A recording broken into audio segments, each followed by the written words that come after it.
Terus Rasulullah turun dari untanya dan merapihkan barang-barang yang masih berserakan. Ketika Rasulullah beristirahat sejenak, wajah yang begitu mulianya terkena sinar matahari. Air keringatnya bercucuran, berkilauan bagaikan intan berlian. Assalamualaikum warahmatullahi wabarakatuh. Apa kabar kalian semua? Semoga kita semua selalu diberikan keberkahan oleh Allah Subhanahu wa Ta'ala. Amin ya Rabbal Alamin. Seperti biasa, mari kita simak kisah selanjutnya yang telah tertunda sebelumnya. Singkat cerita, tibalah pagi yang sudah ditentukan.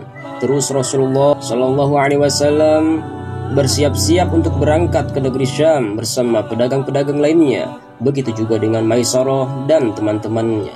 Mereka ikut dan mendampingi Rasulullah. Di waktu itu Rasul baru berumur 25 tahun. Para saudagar-saudagar orang-orang Mekah di hari itu semuanya bersiap-siap. Ketika orang-orang lain sedang merapihkan barang-barangnya masing-masing dan bahkan sudah rapi, akan tetapi barang-barang yang akan dibawa oleh Rasulullah masih belum juga rapi dan masih banyak yang belum diangkut. Lalu Rasulullah Shallallahu Alaihi Wasallam pun mengatakan kepada Maisarah, "Oh iya teman-teman, Maisarah ini bukanlah seorang wanita, akan tetapi seorang lelaki. Maisarah, kenapa barang-barangnya masih berserakan? Mohon maaf Tuan, semoga Tuan tak marah, dikarenakan barang-barang yang kita bawa terlalu banyak. Meskipun unta yang kita bawa pun cukup, karena selain membawa barang-barang, pembantu atau pegawai pun begitu banyak yang dibawa. Pasti untanya tak akan kuat."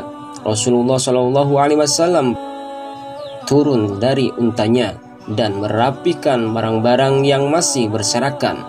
Tak lama kemudian, barang-barangnya yang akan dibawa pun rapi di atas unta semuanya. Tak ada satupun yang tertinggal.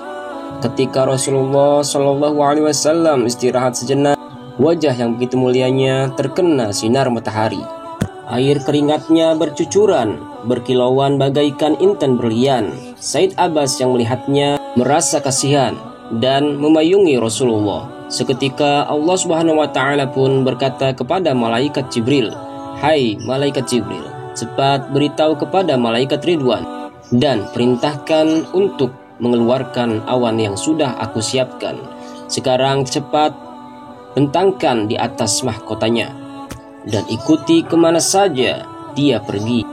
Ketika awan surga dibentangkan, semua orang terpana melihat awan yang begitu indah yang memayungi Rasulullah Shallallahu Alaihi Wasallam. Tak lama kemudian semuanya pun berangkat berdagang ke negeri Syam. Dan awan surga pun terus mengikuti Rasulullah Shallallahu Alaihi Wasallam, memayungi Rasul. Ketika di tengah perjalanan sampai di tempat yang bernama Zuhfatul Wida, yaitu tempat beristirahatan semua orang. Dan disitulah orang-orang yang ingin berangkat berdagang ke negeri Syam pun beristirahat terlebih dahulu, termasuk Rasulullah Shallallahu Alaihi Wasallam. Dari salah satu rombongan para saudagar, ada yang berbicara.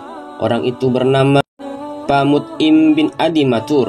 Begini kata Pak Mut'im, "Kita semua ini akan berangkat ke tempat yang begitu jauh dan tempat yang begitu ramai.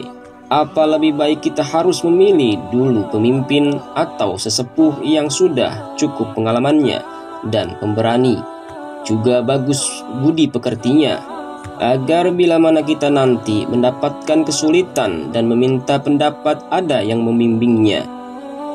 Dan dijawab oleh semua kaum, "Benar sekali apa kata Pak Mut'im. Ayo sekarang kita pilih orang yang akan menjadi pemimpin kita semua." Lalu kelompok-kelompok orang-orang yang sedang berkumpul pun masing-masing mengajukan sesepuh-sesepuhnya untuk menjadi pemimpin.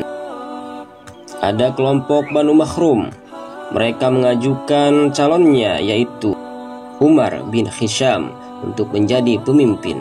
Kalau kelompok Banu Adi menginginkan Pak Mungdir bin Harith.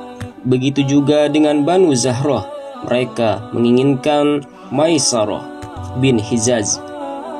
Tak ketinggalan dengan Banu Lu'ai, mereka menjagokan Abu Sufyan bin Harb. Pak Maisarah pun, yaitu pegawai istri Khadijah, mengajukan agar yang jadi pemimpin itu adalah Muhammad bin Abdullah.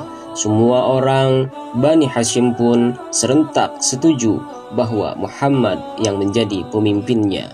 Ketika Abu Jahal mendengar orang yang mengatakan bahwa Muhammad bin Abdullah yang harus menjadi pemimpinnya, dia pun marah dan mencabut pedangnya sambil berkata dengan nada yang greget, "Jika Muhammad dijadikan pemimpin kita semua, lebih baik leherku kau potong dengan pedang ini, sebab apa pengalamannya dan tak pernah keluar kota.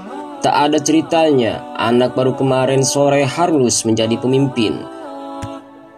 Said Hamzah ketika mendengar Rasulullah SAW dihina oleh si laknatullah, beliau pun langsung mencabut pedangnya dan berkata, "Hai, lancang sekali kau mempunyai mulut."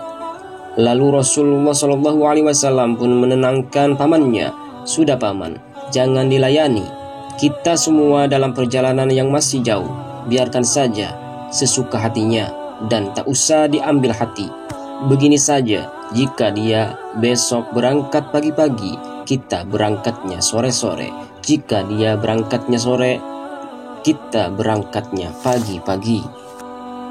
Si Abu Jahal ketika ditantang oleh Said Hamzah, dia tambah marah dan berkata, "Aku tak pernah takut oleh siapapun." Setelah Abu Jahal menyombongkan dirinya, Said Hamzah pun langsung menjawabnya, "Jika bukan di depan kekasih Rabbul Alamin, kau akan kuhabisi." Singkat cerita, pertengkaran Abu Jahal dan Said Hamzah pun berakhir. Orang-orang yang ingin berangkat ke negeri Syam pun menjadikan Abu Jahal yang menjadi pemimpinnya. Lalu mereka semua berangkat kecuali Rasulullah dan rombongannya Bani Hashim.